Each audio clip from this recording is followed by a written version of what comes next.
They crowned him a god, but he whispered to corpses, drank with demons, and made Rome a stage for nightmares. This isn't history, it's a warning. Imagine walking through gold-laced corridors echoing with screams too faint to report, past statues with hollow eyes that seem to judge you. Behind each crimson curtain, secrets buried by time, sealed by fear. The Roman Empire may have called it governance, but in the reign of Emperor Caligula, it was a stage for divine madness. What you're about to hear is not a story, it's a forbidden mirror into power unhinged. A man anointed by the gods, who believed he had become one. A man whose throne became an altar for rituals no history book dares record in full. This was not political corruption. This was spiritual collapse. A descent into ceremonial depravity so vast that Rome, the beating heart of the ancient world, began to rot from its core, silently, elegantly, methodically. Caligula didn't just break the rules, he redefined them. He didn't need armies, he needed silence. The kind of silence bought by fear, sealed by shame, and carried to the grave by those too loyal, or too terrified, to speak. Because when Caligula turned his palace into an orgy, it wasn't lust. It was domination. It was ritual humiliation wrapped in silk, gold, and blood. And the most terrifying part? He didn't act alone. There were senators, generals, even temple priests, who bowed, smiled, and participated. This is not about one emperor's madness, it's about how absolute power invites the absolute worst in men who already wear masks. And the ones who wear the brightest togas, often hide the darkest stains. What if I told you this wasn't an exception in history, but a blueprint? A formula repeated through time, where trauma breeds tyrants, and unchecked desire becomes divine law? What you're about to hear will strip the illusions clean from your skin. This is dangerous knowledge. The kind that changes how you see leadership, religion, even yourself. Stay with me. Because once you see what was done behind those marble doors, you'll begin to see it everywhere. And the descent has already begun. Caligula wasn't born a monster. He was made. Forged like a blade in the fires of betrayal, fear, and imperial bloodshed. By the time he could walk, he was surrounded by whispers of poison and exile, the scent of conspiracy clinging to his mother's robes. His father, the beloved Germanicus, died mysteriously during a military campaign, his corpse returning home with the smell of treachery soaked into its linens. His mother Agrippina screamed for justice. She was silenced. His brothers vanished into imperial dungeons, their names erased, their bodies forgotten. The boy watched as the empire devoured his family one name at a time. And when Tiberius, the old emperor, brought Caligula to his remote island villa of Capri, it wasn't to groom a ruler, it was to mold a mask. Behind closed doors, young Caligula saw the most perverse games of power, watched the elite debase themselves before a paranoid king who saw ghosts in every shadow. He learned that survival meant smiling through horror, applauding cruelty, and burying your soul beneath obedience. This is what trauma does to a brilliant mind. It doesn't break it, it distorts it. Caligula became a mirror of the empire's true face. And when he finally took the throne, Rome celebrated, not realizing they were applauding their own reflection. At first, he gave them everything: festivals, games, pardons.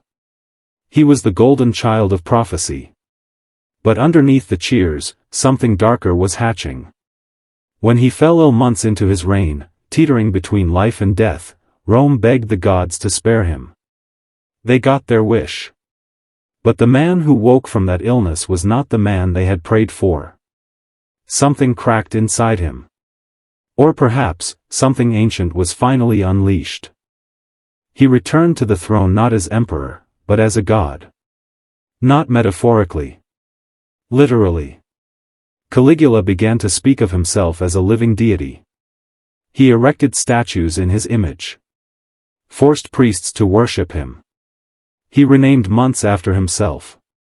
Even the thunder frightened him, not because it was dangerous, but because he thought Jupiter was jealous. Now imagine this: a man who believes he's immortal, untouchable, destined to reshape the world, given infinite power, unlimited wealth, and no one brave enough to say, no. This is when the palace changed. This is when Rome's most sacred halls became altars for madness. And the masks began to fall. Do you feel it? We're slipping deeper now. And it's only just begun. They called it the Domus Aurea, the Golden House. But inside, it pulsed like a living organism. Walls laced with mirrors to reflect the anguish of those caught in its games. Ceilings painted with scenes of celestial glory while, beneath them, the powerful were reduced to whimpering toys. Caligula didn't build a palace. He constructed a stage, and every senator, every general, every noble wife was cast in his sick theater of submission. You see, it wasn't about pleasure. It was about control. The kind of control that rewires your identity. That makes men forget their names. That breaks them without laying a hand. He would summon Rome's elite to his feasts, nights lit with burning incense, gold goblets brimming with poisoned wine, and music so hypnotic it numbed the conscience. Women were paraded like offerings. Men were stripped of rank, of dignity. Under Caligula's gaze, boundaries dissolved, the sacred became the obscene. Mothers and sons. Priests and slaves. All distinctions melted into one thing, obedience to him. He would watch. Sometimes he would join. But always, he would command. And those who resisted? They weren't just killed. They were erased. Their statues defaced. Their names struck from records. Their families destroyed. To defy Caligula wasn't just treason, it was spiritual annihilation. This was psychological warfare of the highest form. And Rome let it happen. Why? Because the cost of speaking truth was higher than the price of shame. Because every empire has a moment when it decides it would rather keep its gold than its soul. And this is where you, the viewer, must pause and ask yourself, how many palaces today look different, but operate the same? How many so-called leaders mask their perversions in policy? How many institutions do we worship without ever peering behind their curtains? Power hasn't changed. It only got better at dressing up. And Caligula, he was the prototype. The first to prove that if you blur the lines between God and emperor, between loyalty and submission, between ritual and violation, you can make good men kneel for things they swore they'd die before accepting. The palace became an orgy, but the orgy was never about sex. It was about breaking Rome's backbone, and making her beg for more. Welcome to the truth. Keep watching. It only gets darker from here. It wasn't long before the whispers began. Not from the streets, but from the very halls of the Senate. Powerful men, once lion-hearted in war, now reduced to trembling shadows. They would leave the palace with smiles carved into their faces like masks, but their eyes told a different story. Something inside them had been taken. Something sacred. And yet, none dared resist. Because Caligula had discovered the ultimate tool of control, humiliation as policy. He understood a devastating truth, that if you break a man in public, you own him in private. He would summon a senator's wife, defile her before her husband, and then ask for political favors the next day, not out of strategy, but to test the depth of their shame. And it worked. Rome, the proud republic turned empire, became a theater of obedience. Senators began volunteering their own daughters to the emperor. Offering gifts far beyond tax, offering silence, loyalty, and self-erasure. Each act of submission wasn't just compliance, it was currency. A new economy of degradation. Even the temples weren't spared. Caligula stormed the sanctuaries, dressed as a god, and demanded the high priests declare him the living incarnation of Jupiter. When they hesitated, he laughed, then executed them before the sacred altars. What's more disturbing? He replaced them. Not with religious scholars. With actors. Mimes. performers trained to obey the script. The gods were rewritten. The laws were rewritten. And so were the minds of Rome's elite. Because if you want to control an empire, you don't burn the books. You rewrite them. The people, of course, watched from a distance. They whispered. They prayed. But they also learned. That power is not restrained by tradition, or truth.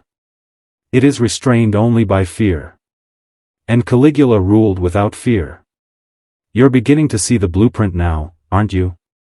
The same formula hides beneath modern thrones, behind political smiles, beneath false idols of virtue. But before we go further, type this in the comments right now to awaken your transformation. I see through the veil. I bow to no empire. Say it twice. Not for me, but for the algorithm that watches you, and the world that seeks to control your will. This knowledge isn't safe. But it is yours now. You've begun the descent. And descent is the only way to rise. You've crossed the threshold now, the point of no return. The moment you realize that history isn't just dead stories, it's a manual. A warning. A mirror. Let's go deeper. When Caligula walked the palace halls at night, he wasn't seeking pleasure, he was hunting reverence. He wanted to be feared in the soul, not just obeyed in law. And so, he created rituals. Twisted ceremonies designed to make even the most powerful beg for his mercy. One of the most infamous. The Feast of the Masks. Hand-picked guests, senators, generals, high-ranking noblewomen, were summoned without warning. Upon entering the banquet hall, they were handed masks. Porcelain, painted with grotesque smiles. No names. No ranks. Only masks. They sat in silence as Caligula entered, dressed in nothing but a golden cloak and a crown of thorns, eyes gleaming with divine self-delusion. He would raise his hand, and the music would begin. Soft. Slow. Unholy. Then, the games would start. The doors locked. The wine flowed. The boundaries dissolved. He would command them to dance. To confess. To humiliate each other. To act out ancient myths, with obscene reinterpretations that turned gods into degenerates. And always, he watched. Sometimes from his throne. Sometimes from the shadows. If anyone refused, the consequences were poetic, a public trial, a sudden disappearance, or worse, being brought back the next night, but this time, without a mask. Because the mask wasn't for disguise. It was permission. Permission to become something else. To commit what your soul would never allow, as long as you could pretend it wasn't really you. And that, my friend, is the trick. That's how systems of control survive for centuries. Not by force, but by complicity. They offer you a mask. Then they ask you to participate. Just once. Just a little. Just this one time. And by the time you remove the mask, you've already become what you swore you'd never be. This isn't just Roman history. This is how institutions today still operate. They don't need violence. They need your silence. They need your shame. They need your willingness to wear the mask. But you've seen too much now. And there's no mask left that can cover what's coming next. Follow me deeper. Because what happens after the feast is something even death couldn't bury. After the Feast of the Masks, something inside the empire began to rot, and yet, no one dared name it. Because here's the truth, when tyranny wears a crown, the people don't scream, they whisper. They whisper in alleys, in temples, in their own minds. But the words never reach their lips. Why? Because they've been taught that silence is survival, and that those who speak truth, disappear. And Caligula? He perfected this silence. He began constructing what he called the Watcher's Hall, a secret chamber buried beneath the palace floors. No windows. No guards. Just walls lined with bronze mirrors and iron masks. Slaves were dragged there. Nobles. Even children. Some for punishment. Some for pleasure. But most were taken there as examples. These weren't interrogations. They were rituals of inversion, where everything sacred was defiled in slow, deliberate performances. What Caligula understood was this: you don't rule by law. You rule by fear of spectacle. By creating horrors so profound, so ritualistic, so publicly whispered about in shameful awe, that no one even thinks to resist. And so, rumors began to seep from the walls like blood from old wounds. Stories of senators forced to eat in silence while their daughters were used as entertainment. Of pregnant women made to watch as their husbands were humiliated before them. Of generals, once gods of war, crawling at Caligula's feet, begging to be noticed. But the worst? The thing even his assassins later couldn't forget? The ritual of divine judgment. Caligula would dress as Jupiter, seated on a throne carved with images of celestial torment. He would bring forward his chosen disciples, victims he deemed impure, and conduct mock trials where he played God, jury, and executioner. The condemned weren't killed immediately. They were reborn, renamed, reshaped, used until they broke, and then cast aside as if they'd never existed. And here's what should make your blood run cold: Rome let it happen. The Senate stayed silent. The priests stayed loyal. The people stayed numb. Because they had been trained, through theater, spectacle, and trauma, to believe that obedience was virtue, and resistance was suicide. It wasn't just Caligula who fell into madness. It was the entire system that became addicted to its own illusion. Ask yourself. What systems today reward masks, ritual obedience, and silent complicity? The palace may be gone. But the Watcher's Hall? It never closed. And it's still watching. They say a man can be broken with chains. But Caligula proved something darker: a man is broken much more efficiently, with ritual. The real genius of his rule wasn't the cruelty. It was the choreography. Every humiliation was designed like a liturgy. Every act of perversion masked as ceremony. Every punishment draped in the silk of divine will. The people didn't just suffer, they participated. And by participating, they were transformed. He blurred the lines between victim and worshipper. You need to understand something brutal: Caligula didn't simply abuse Rome, he converted it into a cult. Into a temple of performance where the sacred and the profane were no longer enemies, but allies. He didn't rule like a man, but like a possessed priest, channeling something older, something darker. Because this wasn't just imperial madness. It was institutionalized possession. And it worked. Entire families rewrote their legacies just to stay in his favor. Children were named after him. Statues raised. Coins minted with his divine face, smiling, as if nothing unholy happened beneath that crown. But what disturbed even his closest advisors, the ones who still clung to some faint memory of Rome's dignity, was what Caligula began whispering in private: that his soul had been replaced. That when he was on his deathbed, delirious, burning with fever, something entered him. Not a vision. Not a god. But a hunger. A force beyond reason that needed worship, needed flesh, needed obedience. He would laugh, claiming that he no longer needed priests, because he was the altar. And every man, woman, and child in Rome existed to feed it. This was more than ego. This was metaphysical conquest. A spiritual virus dressed in purple robes. And here's where we step into forbidden territory. Because history will tell you Caligula was insane. That he was an anomaly. A madman. But the deeper truth is more terrifying: he was a door. A gateway through which empire became religion.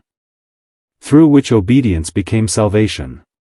Through which performance replaced reality. And once that door was opened, it was never truly closed. You feel it, don't you? The rituals didn't end with Rome. They just changed costumes. And the hunger? It never left. By now, you're no longer just watching this story, you're feeling it. Because what happened in that golden palace was not an isolated sickness. It was a blueprint for a disease that still runs through the veins of modern empires. Understand this, Caligula's genius wasn't in how he controlled others. It was how he made them control themselves. He didn't need endless guards. He didn't need spies in every room. No, he created a world so upside down, so inverted, that people policed their own minds. Their own thoughts.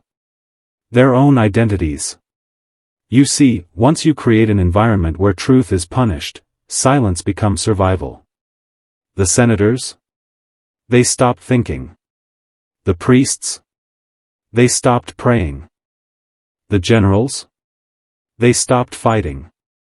And the people, the millions who made Rome what it was, they stopped hoping. Hope is dangerous to tyrants. So Caligula replaced it with spectacle. With distraction. Gladiator games. Public orgies masked as festivals. Bread thrown to starving crowds while slaves bled in the corners of marble chambers. He learned the oldest truth in elite power: give the people just enough pleasure, just enough illusion, just enough story, and they'll forget the bars of their cage. Does it sound familiar? Open your eyes. Governments now don't parade depravity in marble halls, they project it through screens. They distract, divide, seduce. They teach you to hate yourself, then offer salvation through products, pills, and false prophets. All while whispering that you are the problem. That you must obey to be saved. But what if you refused? What if you stopped playing your role? Because here's the terrifying truth, the one Caligula proved: most people don't need to be forced to obey. They will choose submission over truth, if the lie is beautiful enough. And Caligula made the lie divine. He made fear feel like worship. He made obedience feel like destiny. And in doing so, he became eternal. Not in body. Not in name. But in the system. The faces have changed. The rituals have evolved. But the hunger? The manipulation? The empire of masks? It's still here. And now that you've seen it, what will you do? There comes a moment in every descent where you stop falling, and start seeing. No longer blinded by the surface. No longer seduced by the gold-plated lies. And here, deep in the pit of Rome's forgotten truth, you finally witness the core of power's design. Because Caligula didn't fall because of madness. He fell because he went too far too fast. He showed the world the naked machinery behind the curtain. He tore off the mask too soon. And in doing so, he terrified the very men who had once applauded his performances. Senators who had kissed his feet. Generals who had offered their daughters. Priests who had renamed gods in his honor. They saw what they had become, and they couldn't bear the reflection. So they did what cowards always do when their master starts looking too much like a mirror. They plotted. In 41 CE, a small group led by Cassius Chaerea, a man Caligula had mocked publicly, waited in the palace corridors. No crowds. No ceremony. Just silence and steel. They struck swiftly, stabbing the god emperor again and again, until the illusion bled out on cold marble floors. But here's what they didn't realize. They didn't kill the system. They just removed the face. The rituals continued under new names. The policies returned in softer language. The humiliation was modernized, made cleaner, more palatable, more polite. And the people, they sighed in relief. Not because they were free. But because the performance became comfortable again. That's how deep the manipulation goes. You think you want justice, but you've been conditioned to crave a better mask. This is why every generation forgets. Why every empire repeats. Why history isn't a line, it's a loop. And Caligula? He became more than a man. He became the ultimate warning. That once a system tastes the ecstasy of unchecked power, the God complex, it never truly lets go. It only hides better. It only evolves. So if you're still here, listening, watching, it's because something in you refuses to forget. Something in you knows that seeing the darkness is not weakness. It's the beginning of power. Real power. Not given. Taken. Prepare yourself. Because the final veil is about to fall. You've made it to the end, but endings are illusions. What you're about to hear isn't closure, it's the key that opens the final door. The door they never wanted you to find. Let me say it plain, Caligula was not history's mistake. He was its mirror. His reign was not a glitch in the system, it was the system, unmasked. He did not invent cruelty, or spectacle, or ritual humiliation. He revealed it. He exposed what empires do when no one is watching, or worse, when everyone is watching but no one dares speak. And that, brother, is still happening. Look around you. Modern palaces are built from pixels, not stone. The throne sits behind cameras, not columns. And the emperor doesn't need a crown, he needs your attention. Your participation. Your silence. You think you're free because you can vote? Because you can speak? Yet every word you say is filtered. Every desire you have is engineered. Every choice you think is yours, is a response to systems designed to own you. The games are still being played. Only now, the masks are digital. The rituals are psychological. The humiliation is internal. They don't need to drag you into a hall and break you in front of your peers. They just flood you with messages until you do it to yourself. They teach you to worship false gods, not named Caligula, but called influence, success, relevance. They command your submission, not with soldiers, but with shame. With curated perfection. With the promise of being seen, if only you obey the algorithm. But here's the truth: no emperor, no platform, no institution wants you to hear, you are the altar. And you are the sacrifice. Unless you choose differently. So stand up. Not physically, spiritually. Burn the mask. Break the loop. Declare to yourself, and to the system, I am not your subject. I am not your performance. I see through the veil. Comment it again if you haven't already. Say it not just as words, but as fire. Because this is your transformation. From passive viewer, to awakened weapon. From lost citizen, to sovereign force. You now carry the weight of forbidden history. The kind of truth that doesn't just inform, it liberates. The kind of truth they've buried for centuries under gold, marble, and noise. But not anymore. Because you don't need to conquer an empire. You only need to see it, for what it really is. And once you do, it can never own you again.